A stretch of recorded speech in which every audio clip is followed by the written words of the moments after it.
Hey guys, Zybak here, and welcome to episode number 13 of Gamers Digest.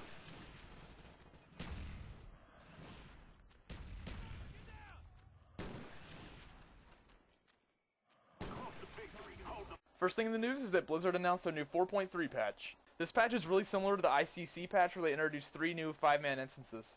And of course, the biggest attraction in the 4.3 patch is the new Deathwing raid. Blizzard also announced a few really strange features, and one of them is Void Storage, and Void Storage is basically going to be a bank for your extra gear. I don't really understand the purpose of Void Storage. Why don't they just give you more bank space? Like, it's the same thing, but they're trying to, I guess, play it off as something new and exciting.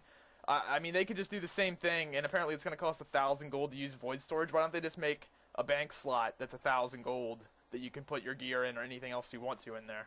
And it's a pretty cool feature, I'm not going to lie. I wish, they would have done it a little earlier, because a lot of people, including myself, deleted their old gear because they didn't want it just clogging up their bank space. And I have quite the tabard collection that I wanted to make room for. And I deleted a lot of gear that I really regret, like my Season 3 gear set. And I'm really going to regret it with the new feature coming out, the Transmogrifier, if that's how you say it. I don't know how you say that. But basically, this feature is going to allow you to switch your gear's aesthetic look to any other gear set that you want. So basically, what this is going to allow you to do is, say you have your Season 10 shoulders. You say, hey, these look like shit. I want them to look like the Season 3 shoulders. You go to the Transmogrifier and you say, hey, make these look like the Season 3 shoulders. So you have the stats of your Season 10 shoulders and the look of the Season 3 shoulders. And I'm not really sure how I feel on if they're going to make you actually have to have the gear, because it's going to really suck for some of us that had the gear, deleted it because they wanted to make bank space, and then they have to get it again to get the look. I don't know. I wish there was some way that they had a log. Maybe they do. I really doubt they had a log of which gear you've attained already, because I know I personally had the Season 3 set in Season 3, deleted it, and now you can't get it anymore, which really, really sucks. And I think Season 3 is the only gear set you can't get anymore for PvP gear. So yeah, that really blows. And I do think the Transmogrifier is a pretty good feature. I don't know, I guess I'm kind of like on the edge about it. I don't really know if I really like it that much, because it's taking a lot of pressure off Blizzard to make good gear that looks good anymore. Because if you don't like your gear, then you can just change it into the older gear that looks sick. Like the old classic gear and the old BC gear looks amazing. I don't know anyone that doesn't like the look of that gear back then. And I don't know. I mean, this just means that Blizzard doesn't have to make good looking gear anymore, because they can just be like, oh, just use the Transmogrifier if you don't like it. Overall, I do like the Transmogrifier and Void Storage ideas, and the new 4.3 Deathwing raid, I mean, that's pretty cool too, but I have a feeling it's going to be just like Firelands. Be pretty cool at first, then everyone's just going to get really tired of it. Oh my god, prepare to get your mind blown. The new Battlefield 3 Caspian border multiplayer trailer came out, and holy fuck is that awesome. The highlight of this trailer is the jets. I didn't even know there was going to be fighter jets in Battlefield 3. I haven't really been paying that much attention to it. I'm not like a super fan where I've been like stalking the website, but holy shit, the fighter jets look awesome. You're actually going to be able to dogfight people in the jets. And yeah, I'm pretty terrible at flying helicopters in Battlefield Bad Company 2. I'm really going to be bad at jets. But dude, this looks awesome. I'm not going to lie, I had a little bit of a boner when I watched this. But you guys should really enjoy it.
Oh my god, was that trailer awesome. But anyway, speaking of awesome, the new Star Wars The Old Republic Huttball trailer came out. Huttball is basically going to be a battleground equivalent to WoW. It's going to be one of the war zones. Since I know a lot of you guys are from a WoW background, I'm going to word it to you like this. Imagine Warsong Gulch, but the flag is in the middle. And in order to score, you have to take the flag to the enemy's side. So if you're Alliance, you'd be taking it to the Horde base. If you're Horde, you'd be taking it to the Alliance base. But the cool thing is, you can actually throw the ball to your teammates. So say you're getting ready to die, or say your teammate's way out in front of you, you can just chuck him the ball. Also, the entire arena that you play Huttball in is completely rigged. So there's like flames shooting out of the ground randomly, and there's lots of little obstacles. So there should be quite a skill cap, I guess you'd say.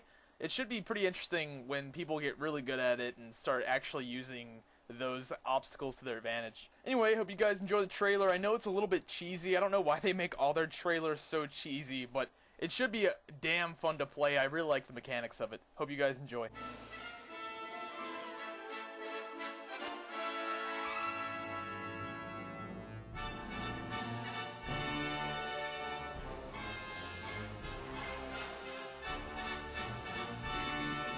Hi, I'm Dallas Dickinson, Director of Production on Star Wars The Old Republic, the new story-driven MMO from BioWare and LucasArts. We've talked about the Alderaan and Void Star war zones in recent months, and today we're proud to reveal a new war zone, Huttball. Huttball is a brutal spectator sport sponsored by various Hutt cartels and is incredibly popular throughout the galaxy. Players can participate in Huttball for fame and fortune, and maybe the chance to prove their worth against members of their own faction. That's right, because Huttball takes place on the neutral world of Nar Shaddaa, teams are not always drawn along the traditional line of Republic versus Empire. The objective of Huttball is simple. The players must grab the ball at the center of the field and take it into the enemy's camp. Any kind of violence against the opposite team is not only permitted, but highly encouraged. And to spice things up, the Huttball field itself is a death trap, filled with acid, fire, and other nasty surprises. But instead of me trying to describe what a Huttball game looks like, let's see it in action. Ladies and gentle beings, welcome to the pit. The bounteous and magnificent Gerard the Hutt salutes you. May the winners feast on victory. There in Deathmark? Listen up. These are the rules of Huttball. 2 teams, Frog Dogs and Rotworms, chosen by random draw. Grab the ball, throw the ball. Get the ball over the opposing team's line any way you can, and your team gets a point. Weapons, name calling, and cheating are all encouraged. Let's play Huttball! Rotworms have the ball. Show us what you've got, Rotworms. Rotworm ball handler is down. Frog Dog throws to Frog Dog. Nice pass. Frog Dog score! Neutral ball! Let's go berserk!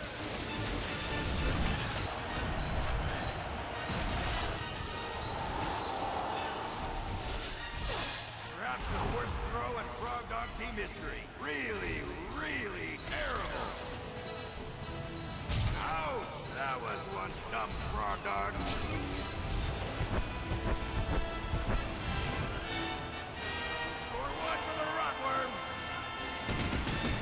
Time's almost up! Somebody kill someone! Today's Huttball obstacles are provided by Circa Corporation. Circa, brilliant solutions for a brighter tomorrow.